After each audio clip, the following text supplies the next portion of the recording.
What is up, everybody? Welcome back to another episode of Watercooler Talk. My name is Caleb Turner, and I'm a sports writer at KSL.com. We're coming at you with a special Monday edition because it is NBA Draft Lottery Night, the day that Jazz fans and NBA fans around the league have been anticipating to find out where their team will be picking in next month's draft, and more importantly, who will be getting the number one pick and most likely taking Cooper Flagg, the Duke superstar, two-way player, has been compared to, some of the best prospects like LeBron, et cetera, et cetera. And we finally know. We finally know if the Jazz tank was worth it. Worst record in Utah Jazz history. They had the best odds coming into tonight of getting that number one pick, shared with Charlotte and Washington. 14% chance of the number one pick. And you've probably heard by now, maybe not. I appreciate it if you've waited till this episode to find out. But the Jazz did not get the number one pick. In fact, those three teams with the best odds, they all moved down essentially. And instead of getting either the one, two, or three pick, they ended up at four, five, and six. The Jazz right in the middle there at number five. So it was worst case scenario for the Jazz, but also most likely scenario because the highest percentage odds they had was to land at number five. Now, if they hadn't gotten the worst record in the NBA this season, they potentially could have even dropped more and to six or seven or who knows. Obviously, you look at a team like Washington, they dropped to six. So it could have been worse, I suppose. If you had gotten a worse record, the Jazz end up with that number five pick. And a little bit of history for you there. From what I could gather, the Jazz have only had a top five pick four times, at least dating back to what I could find in the 70s and 80s. 1980, Daryl Griffith. 1981, Dominique Wilkinson, who they ended up trading to Atlanta. And then most recently, just last decade, 2011, Enes Kanter, and then Dante Exum in 2014. And some of you might roll your eyes when you hear those names, those picks. A guy like Dante Exum who didn't pan out to what the Jazz expected. I think Enes Kanter had a couple, a few good years here before moving on.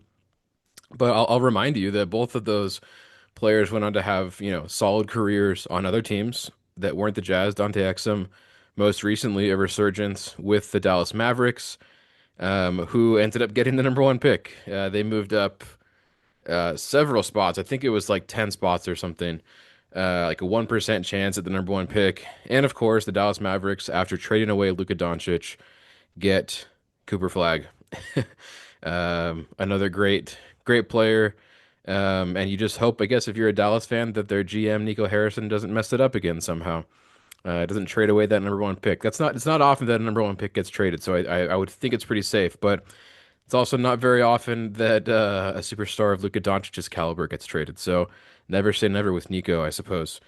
And the rest of that lottery, or top five, I guess, shaken out. Number two going to the Spurs, and then number three to the 76ers, four to Charlotte, five to the Jazz.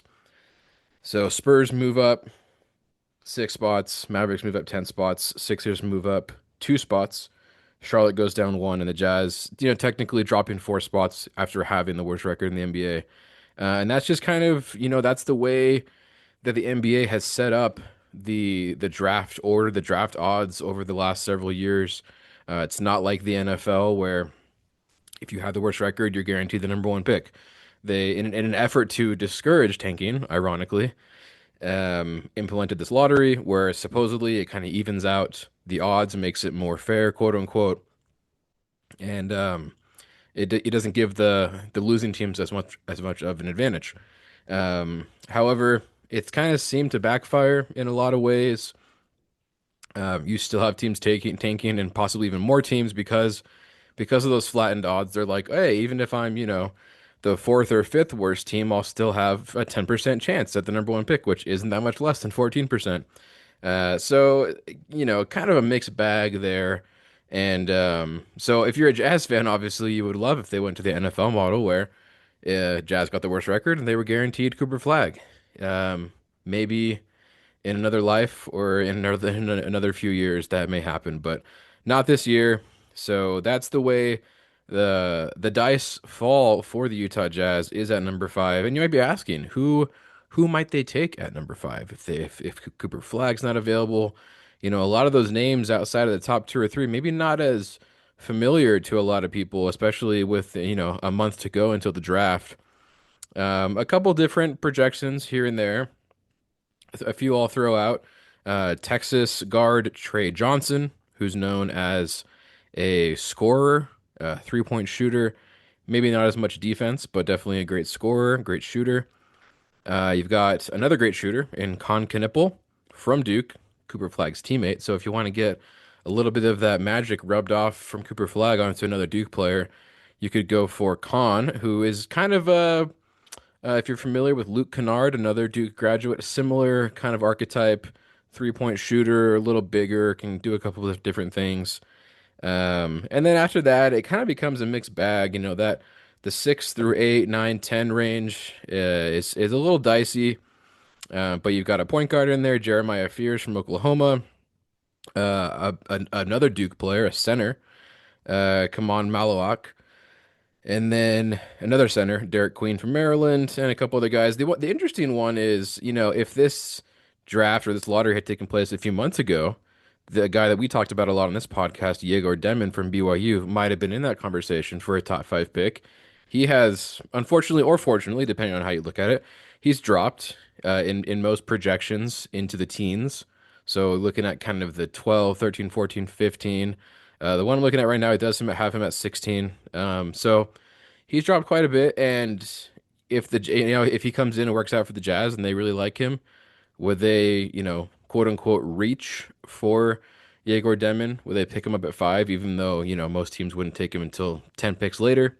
I'm not sure. But because of that connection, who knows? There was, I noticed a picture at the NBA draft lottery of Yegor shaking hands with Ryan Smith, the owner of the Jazz, who's also a big BYU fan, lives in Provo. Ryan's wife, Ashley, was the Jazz representative on stage when they revealed the picks. So he was there with his wife. And I think in the foreground of the photo, a little out of focus, but I think Will Hardy was at that same table. So you got Will Hardy and Ryan Smith possibly, interacting with Yegor Demon. It's not nothing. It's not nothing. Obviously, he's spending some time in Utah already. Is dating a player on the BYU women's basketball team. So I'm sure he wouldn't be upset if he had to stay in Utah and play some basketball. So an interesting situation there. Do the Jazz trade down maybe? Do they bring in another player and trade down to 15? Teams in that range are Spurs, Oklahoma City, Orlando Magic, Minnesota. Jazz have done plenty of trades with Minnesota. So, do they like to trade down and bring in another player? I suppose it could happen. Make sure you check out the story that Ryan Miller put up on KSL.com about the lottery results. He kind of goes through not only like I'm doing some players that the Jazz could pick, but also talks about this unique situation where the Jazz kind of put all their eggs into the basket of losing and going for that number one pick and didn't get it. And there was a similar situation with the Celtics back in 2006, 2007, also with Danny Ainge. Back then, the GM for the Celtics, now the GM for the Jazz. And back then, he wanted Kevin Durant. And he was obviously the prize of that draft back then. And the Celtics didn't get the top pick. And so he was kind of forced to pull an audible, ended up pulling off some trades to bring in Kevin Garnett and Ray Allen. And I suppose you know the history after that. The Celtics did go on to win a championship. So who's to say Danny can't pull off a similar heist here, a little trade, bringing in some all-star caliber players to lift up this Jazz team around Lauri Markkanen and Walker Kessler and get back into the playoffs. I mean, it is just a couple moves that can really change the trajectory of your team. And especially in today's NBA where it seems like and not only every offseason, but every few months, there's players requesting trades, players that are unhappy with their current team, their current situation, and look at it as the grass may be greener on the other side. And if that other side is Utah, with the Giannis Antetokounmpo was in the news today after the Bucks flamed out of the playoffs. He was, he's quote unquote open to other teams. There's a bunch of recent deals you could think of. Jimmy Butler going to the Warriors, um, De'Aaron Fox going to the Spurs. Players that just kind of grow out of whatever their current circumstances might be, and it's happening more and more often these days. So it's not out of the realm of possibility that the Jazz could kind of pounce on a player like that, and bring them here if they feel like this team is just a couple pieces away. Justin Zanuck, I believe actually he is the GM of the Jazz. Danny Ainge is more the president, team operations guy, and Zanuck talked to some reporters after the draft lottery. I believe this was in a tweet from Andy Larson, so I'll shout him out. But basically saying that you know, they this year was an evaluation period for the young players, possibly the youngest team in the league.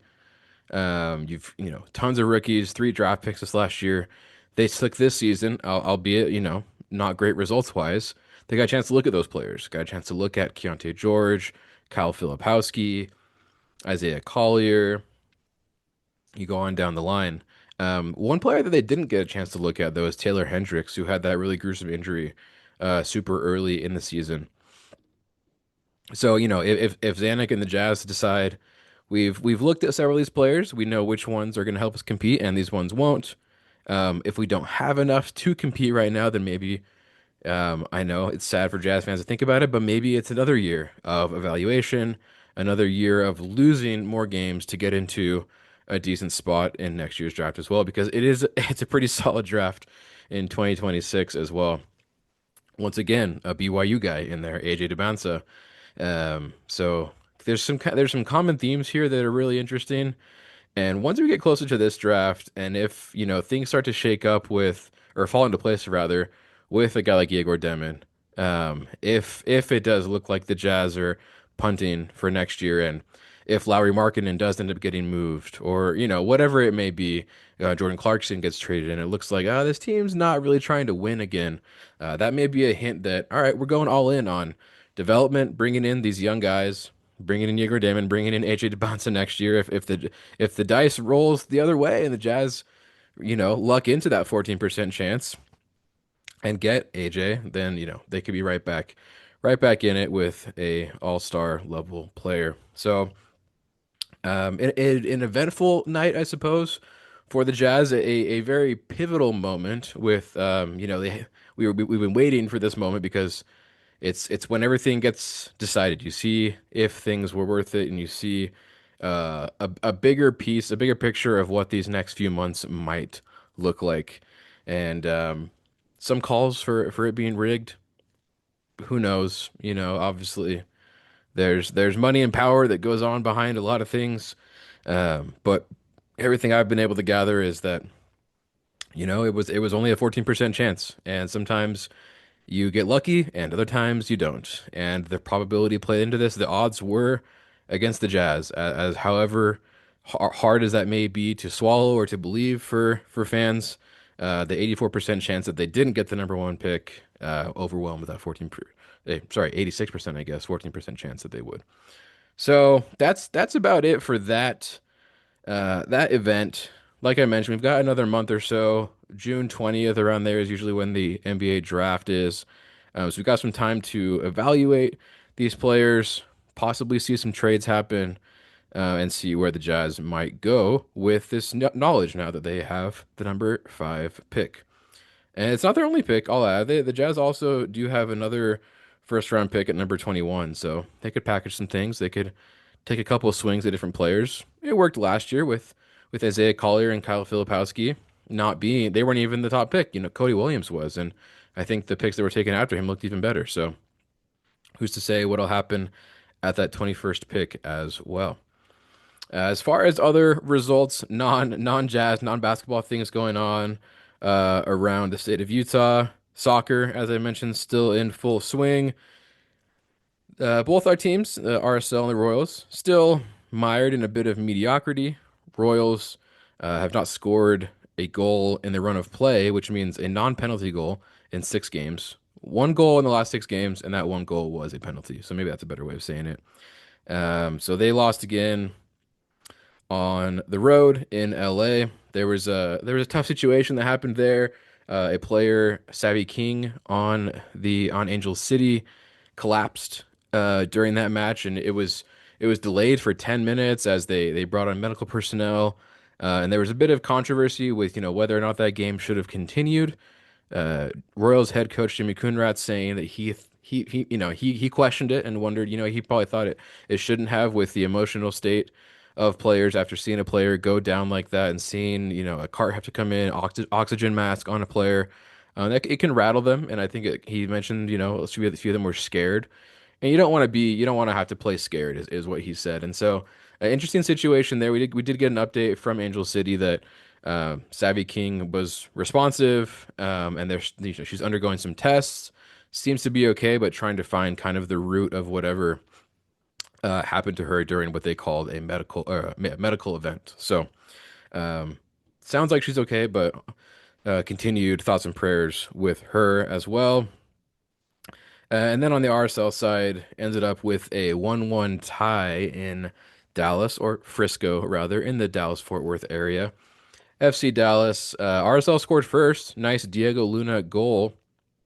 Friend of the podcast, Diego Luna, who he got photoshopped into, they're doing this Star Wars night on Wednesday for the next RSL game, home game against Portland, Wednesday night at America First Field. And with the same name of the two Diego Lunas, the actor that plays Cassian Andor on the Star Wars show, and Diego Luna, the RSL player, a clever little Photoshop of RSL's Diego onto Star Wars Diego. And so if any of you are watching Andor, I've been enjoying it this season. If you like Rogue One and those types of Star Wars movies, a little more serious, maybe a little darker, but I find it a little more exciting too. And certainly this season of Andor has been exciting. So I appreciated that little crossover. The last episodes air tomorrow on Disney Plus. So tomorrow, end of Andor, Wednesday, RSL Star Wars night, both starring a Diego Luna. Different Diegos, but same name. So shout out to the RSL graphic design team for that clever little mashup there. Diego Luna scored that goal, seventh goal of the season, last game on the road against Dallas. He has 7 goals. Nobody else on RSL has more than one. So he's carrying a big responsibility right now. But head coach Pablo Mastroeni has said that his shoulders are broad and his heart is big, so he can handle it for now. But I believe I mentioned this in the podcast last week. How long will he want to have to carry this, a bit of an oversized load, being the only goal scorer on the team? Will he, maybe start taking some calls, some offers from European teams if they come calling during their break in July and August? Will he be here on the other side of the Leagues Cup against the Mexican teams in July and August? We shall see. But as for now, the games continue. Portland, Star Wars night on Wednesday. And then both Royals and RSL back on the road over the weekend. And we'll see if they can start to turn things around, especially the Royals. RSL, you get a draw, you get a point on the road, as they say. It's not the full 3 points from a win, but you get a point. And so they're kind of clawing along, sticking in things a little bit. But the Royals, the whole, not being able to score goals at all, their equivalent being, Ali Sentnor, who only has one goal in the season, and that was a penalty. So Ali Sentnor has not scored from the field this season. Kind of their Diego Luna equivalent. It's you get a taste of what would happen if Diego Luna wasn't scoring goals. RSL would also be in a much more dire situation. So the Royals will need somebody to pick up that slack, whether that be Ali Sentnor or somebody else. They've slowly been getting some players back from injury. Alex Loera, who was out with an ACL tear, she came back last week as a sub off the bench against Angel City. And then it looks like the team will be getting their captain back, Paige Monahan, who plays in a forward position. So certainly could be a goal scoring threat as well. Looks like she'll be back within the next week or two. So could be some help coming on the way. If not, somebody who's already played, Mina Tanaka, a striker, a goal scorer, Aisha Solorzano, who they brought in from a Mexican club originally from Guatemala as a striker as well, has not found the back of the net. So if they can start doing that, they can kind of stay a little more competitive in these games. You might see some things turn around. If not, we're getting close to the one third, almost halfway point of the season where decisions were made last season. End of June was when Amy Rodriguez was fired last season, um, with a record, a winning percentage at least that was not any worse than what the Royals have right now. In fact, I believe the Royals that Jimmy Coonrats this season now has a worse winning percentage than Amy Rodriguez had when she was fired at the end of June last year. So, over the next few weeks, as we get into June, do things start to look a little dicey, a little hot in the seat for Jimmy? We shall see. I certainly would not rule it out. I've started to hear some complaints from people here and there, but I think for now you do have to put a lot of the responsibility on the injury list, which is once again 10 players deep. We thought it was getting down to seven, and then they added three more, which Jimmy says was mostly precautionary. But you never want to see 10 players on a soccer team on an injury list. And so that's been hard to see. So you do wonder, if they do get half those players back, if the injury list is five instead of 10, do things do things look quite as dire? Do they look more like the team at the end of last season when Jimmy Coonrats got that full-time coach contract, and they were looking to make a playoff push? And if so, you can erase all my doubts, erase my comparisons to the winning percentage of Amy Rodriguez, because who knows, maybe by the end of June, this team will be on a winning streak and scoring plenty of goals. You never know; things can change in the blink of an eye in sports, just as they changed in the turn of a card in the draft lottery for the Utah Jazz. Hopes going from number one, Cooper Flagg, to number five, and a lot of question marks. We don't know what's going to happen on draft night for the Jazz. Let me know your thoughts. If you're a draft junkie like me, who do you like in this draft? Who could the Jazz take at number five? Do they just get rid of the pick? Do they trade down? Do they bring in Igor Demin? Um, is this team even worse next year? Do they break another record? Do they have an even worse record in Jazz history next year? Or does Danny Ainge pull some strings, pull his Boston Celtics magic out of a hat, and bring this team back to the playoffs? Because, man, boy, what I'm watching in these NBA playoffs is fun. NHL playoffs, NBA playoffs, they're all fun. You would hope that one of these two teams either are Mammoth. I forgot to mention that new name, Utah Mammoth for NHL in Utah, no longer Utah Hockey Club, Utah Mammoth. If they get into the playoffs next year, they had some draft lottery luck. They moved up 10 spots from 14 to number four. So it looks like the Mammoth took all the Jazz luck. And if they're able to, pick up a good player and grow their current young players, develop them, Dylan Gunther, Logan Cooley into a playoff squad, and if Danny Ainge can pull it off as well, bring back the playoff T-shirts. I want to see that all blue, all yellow, all green crowd, whatever it might be. We have the full rainbow of colors here in Salt Lake in our pro sports, it appears. I was joking, Ryan Smith, to distract teams from or player fans from the bad lottery results, he should just change the color scheme again. Bring back, instead of purple is back, we'll say green is back from those early 2010s teams, Gordon Hayward's teams, Derek Favors teams, Enes Kanter and Dante Exum's teams. If you liked the green Jazz jerseys, let me know. I think, they weren't all good, but they weren't all bad either. And so, maybe Jazz fans just need a good distraction and something to look forward to. And if that's as simple as a new jersey, well, it's a new jersey. So thank you for sticking around. Thank you for listening. And we'll catch you guys next time.